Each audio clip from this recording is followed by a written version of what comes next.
Point of order from Robert's rules. But we know that all too well from our beloved friend. We've gathered today to remember and celebrate the life of Charlie Burke. We gather to support one another in our grief and our sense of loss. And if we're honest, I think we gather conscious of the frailty of our own existence. So we've come together to find comfort for our wounded spirits that are in need of healing. And in the stories we will share of our love and friendship with Charlie, and the countless more that will be called to mind, may we find strength and hope as the Spirit's healing work renews the threads of love that bind us together.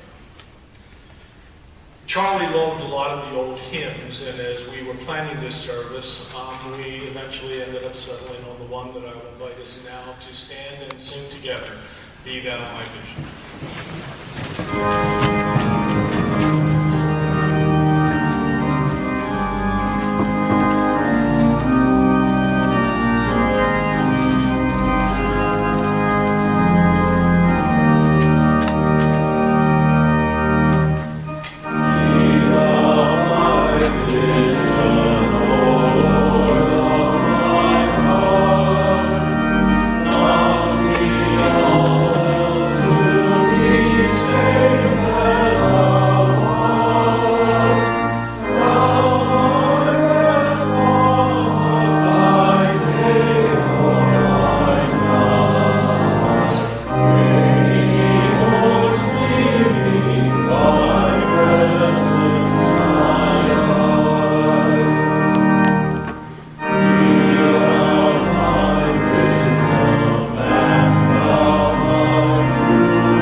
There is no easy way to say goodbye to a man who has assumed a role of constancy and consistency, and inasmuch affected so many lives.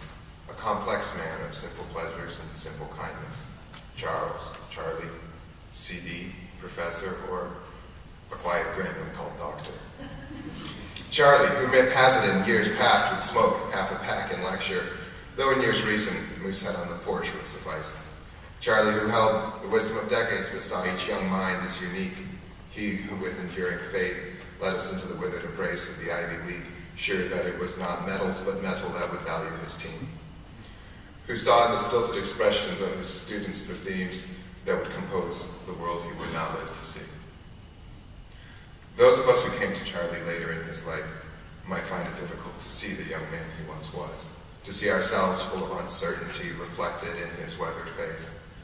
College is a strange time for anyone. What made Charlie special to me was his ability to take that struggle in stride.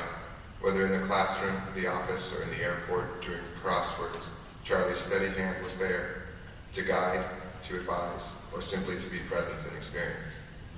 After all, he taught through the 70s and 80s. What did we have left with which to shock him? Charlie was flawed, of this I have no doubt, but through the self-clouded lens of an unsure youth, I find no criticism to level. For a man who lived to share understanding, let us understand his death as the inevitable consequence of life.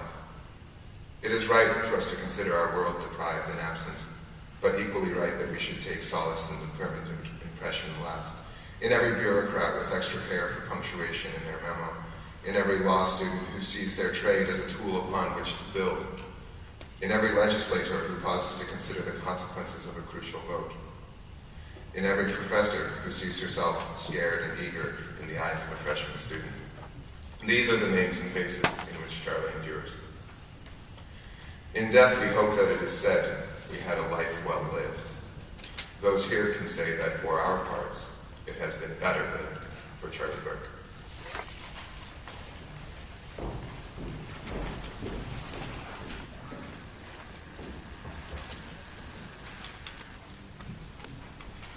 Agnes Dover, one of Charlie's former students, could not be with us today, but she wanted us to hear her words of gratitude for the way in which he influenced her life. Agnes is now a member of our board of trustees, and she offers these reflections.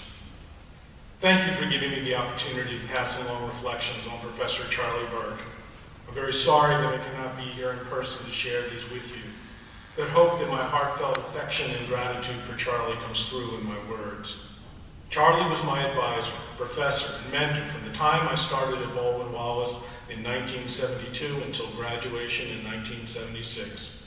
He guided me as a wide-eyed, awkward young girl with an interest in politics to become a very determined and confident law student. I credit him with inspiring me, believing in me, and encouraging me to pursue my interest in politics, but to focus on the academic rigor needed to prepare for a career in the law. Reflecting back on Charlie, I believe